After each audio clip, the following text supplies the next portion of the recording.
You start to feel it, that slow creeping resentment, the exhaustion that doesn't go away.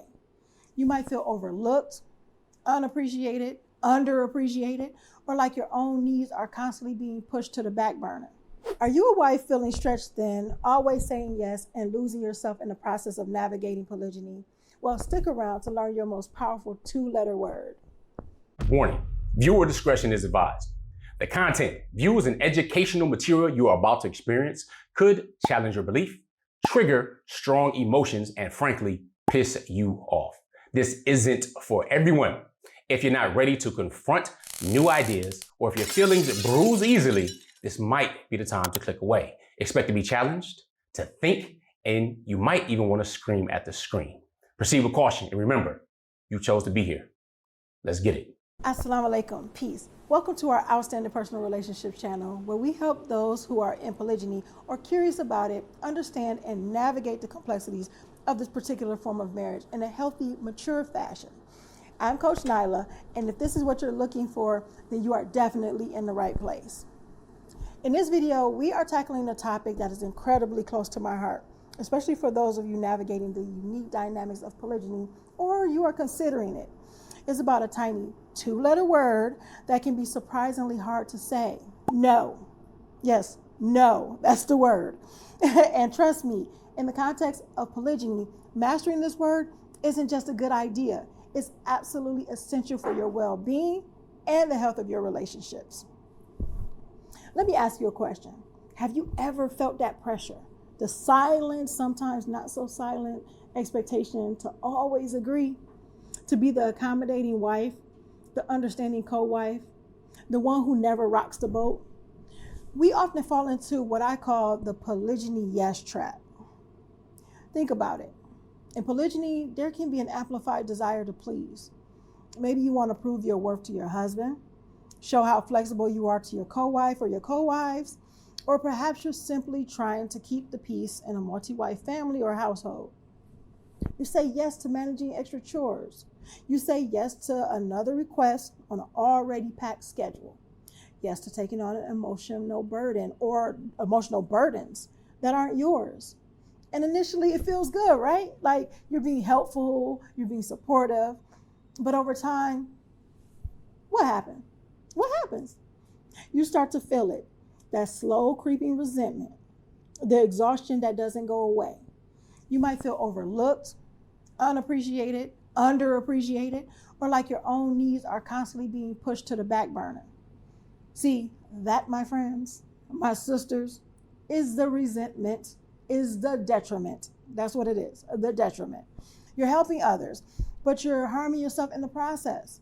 And ultimately, you are not showing up as your best self for anyone. I know this journey firsthand, both from my personal experiences and from the incredible women I coach. So many of my clients come to me feeling utterly depleted because they got caught in this very trap, that yes trap, always putting everyone else's needs before their own. And I often reflect on how much earlier I could have found my own peace if I had mastered this skill years ago. So, how do we break free from this yes trap? We break free by understanding that saying no isn't selfish. It's self-preserving. It's about establishing healthy boundaries. And believe me, boundaries are the invisible walls that actually make relationships stronger and more authentic. Here's why no is your superpower. 1, it protects your energy. You have a finite amount of energy, emotional, mental, and physical. When you constantly say yes to things that drain you, you have nothing left for what truly matters, including yourself and the people you genuinely want to pour into. 2, it defines your worth. When you set boundaries, you're communicating that your time, your energy, and your needs are valuable. You're teaching others how to treat you. 3, it prevents resentment. Saying no upfront, politely but firmly, prevents that slow burn of resentment that can poison even the most loving relationships. 4, that's 3, right? 4. It allows for a more authentic yes. When you say no to something that doesn't align with your capacity or values, it frees you up.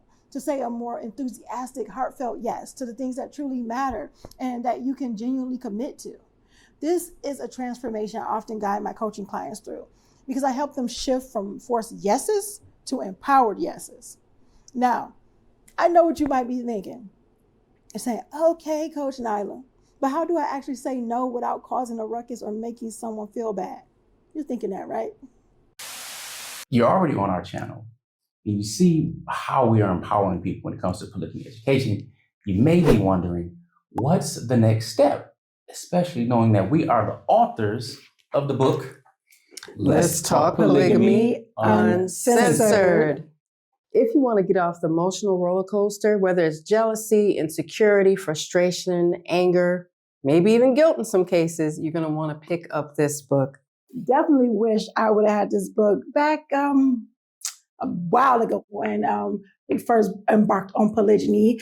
And you will learn a lot of things about minding your marriage and what that actually means. So you're not comparing your marriage to your co-wives or anybody else's for that matter. If you've heard, I'm not against polygamy, I just against when it's not done right, you want to learn how to do it right, this will teach you how to be more than twice the man you need to be to get it done. Let's talk polygamy.com. We look forward to shipping yours off to you. Well, this is where assertive communication comes in. It's about being clear and respectful without being aggressive or passive. So let me give you a few scripts and strategies you can use, and you can tailor them to your own specific situation, okay?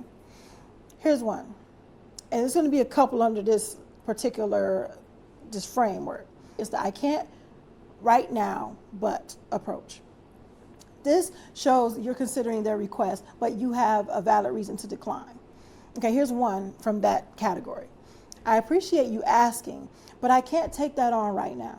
My plate is full with, mention a current commitment, whatever it is, a big deadline, a family appointment, or your own personal quiet time. That's important. Another one from that category. That sounds important, but I won't be able to help with that particular task.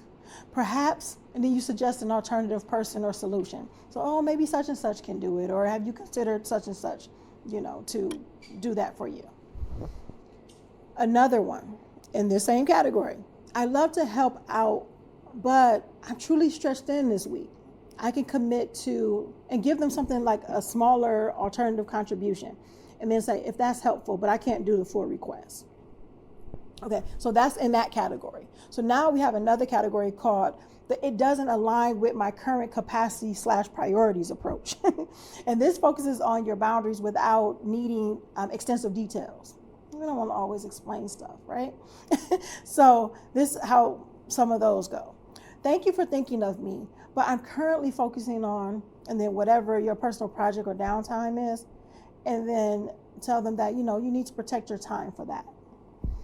Another one in that category is, well, I need to prioritize my rest this evening, so I won't be able to. And then you can insert what it is that you're being asked to do there. Okay, so you're like, I won't be able to do that part. And then you have the last category, the simple, direct no, okay? Sometimes a polite but firm no, thank you, or no, I can't, is all that's needed, especially if you already established a pattern of just over giving. You don't always owe anyone a lengthy explanation. You could just say, no, I can't, or no, thank you, or I just can't right now. I'm gonna give you a key tip.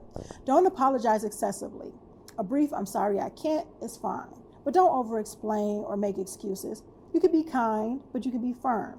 Remember, you're not rejecting the person, you're simply rejecting or declining the request. So I'm gonna give you a challenge. This week, your challenge from OPR, from Outstanding Personal Relationships, is to identify just one area where you've been constantly saying yes to, and saying yes to your detriment. Then practice using one of the no scripts that I gave you in this video. It could be saying no to an extra chore, no to a late night call when you are exhausted, or no to taking on someone else's emotional burden. Remember, building outstanding personal relationships starts with building an outstanding relationship with yourself. When you honor your own limits, you're actually creating a healthier, more sustainable foundation for all your connections. The connections with your husband, with your co-wife or co-wives, your children, and everyone else in your life. Now, if you're a woman and you're ready to dive deeper and you are ready to truly transform how you navigate these challenges in polygyny, and you want to build the outstanding personal relationships that you truly deserve, then I invite you to book a discovery call with me. We can explore how personalized coaching can help you implement these strategies and so much more. You'll find a link in the description below.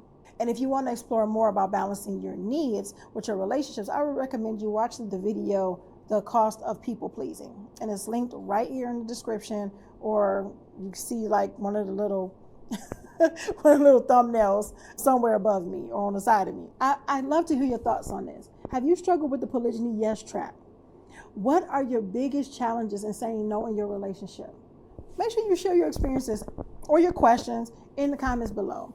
Let's create a supportive space for each other. If you found this video helpful, please give it a thumbs up. Subscribe to Outstanding Personal Relationships if you haven't already for more insights into building healthy and fulfilling connections, especially in polygyny, and hit that notification bell so you don't miss our next video. Remember, your well-being is paramount. Until next time, take care and continue cultivating those outstanding personal relationships. Assalamu alaikum. Peace.